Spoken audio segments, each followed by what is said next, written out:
Good morning. Ngasi video happetang yeminarase ma'am. Ngasi yumjagation numit ko. Yumjagation numit se akoigi number da hairagana 104 lere aduga color da hairagana green lere ko. Ado ahambada card ki message yeminarase aduga ko timing apabazu haijarage ngasi gi wena ko. Ado card se sida lere ko card number 1 2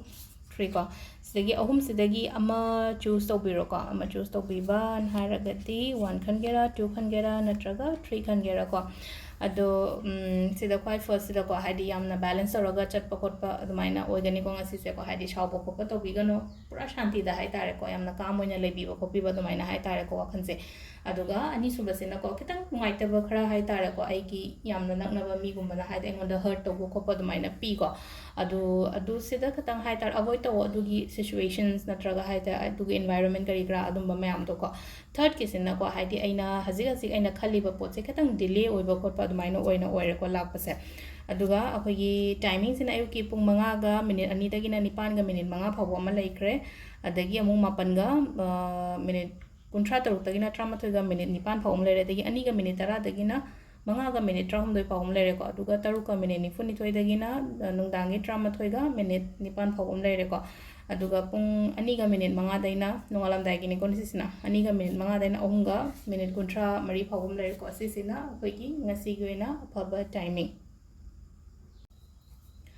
I cannot tanga haijage mayamda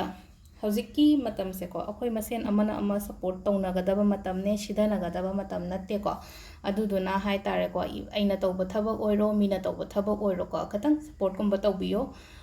natabida changjala aga hai tare ko haidi yeningde taningde haibna chingba dumba mayamdo hai tare ko katang hai tare ko haidi mina troll tawbo de ham nungai na ko akoi masen buglingjen manade haibagi type ta ma hai tare ko thaina haidi method ki mamang da akoigi kaino akoigi mi sidana bai kaino duna khara ama oigre ko hadi adugi mamang da irang kem ta tawdamnina adu hojiki matam da ti yamna lure bang ko akoi machine hai tare ko akoi machine ama support tawmina dragadi hai tare ko not even ai khatangi wana te ko content creator angang mayam ama le ko hadi even moi da phawba hai tare ko hadi akoina changjalaga hai tare ko akoi su ngai ko hadi pot se yeningba pot oitara yeningdraba pot oitara gadi yengdeba kaisho aduduna hadi just avoid ignore hadi yeningdragadi ko aduga aina si tawre haina hai tare ko ithandagi isagi keno tawbagi wasu natte aisu angamba mateng pange mayam gi ko hadi ado khangdragadi ko hadi kemta khangdragadi just shut your mouth and haira ani ko hadi kemta koina tawrba mayam se kemta khangdragadi tumina lebiyo ko ado sum nuaite ko hadi ngarang nahan kenogi oina haraga so akoigi soma ga harase hai tare ada chatlaga hadi akoigi maramda ngangjarubane ngangdunadi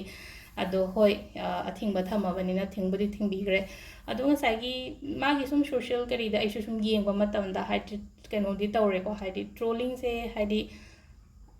opposite oiba person duna di phajana troll tawbire ko ado sum nuaite ba sum adum ba mayam do hadi comment me pa ta singna paning de ba ado hadi yam sensitive oiba kaino su oiba ne na ko hadi matters oiba ne na hadi sida ko na kemta ngang ba su ade ama tawru ba su ade aduna akoi amana ama hadi support tawna ba sina ko kwai tegi kaino ne ko hoji ki oina haraga di khulai ne hara se kaino ne hara se ko ado ko ju sumaina tawraga hai tare ko hadi video semba content create tawba natraga hadi classes lawra kholaga sida ki ara ko paisa do thari ba hai tare ko hadi manipur yauna angamba hai tare ko hadi ko je vip makti nataban angamba khara hai tare ko tham de 5,000 ni khangde 10 ni khangde adumaina tawraga hadi yohonna bu su honai ko aduduna hai se hadi ni akoina hoje pame se kaina amana ama support tawna bani ko hadi sida tawdoi se hadi amana ama sida bi banataba ko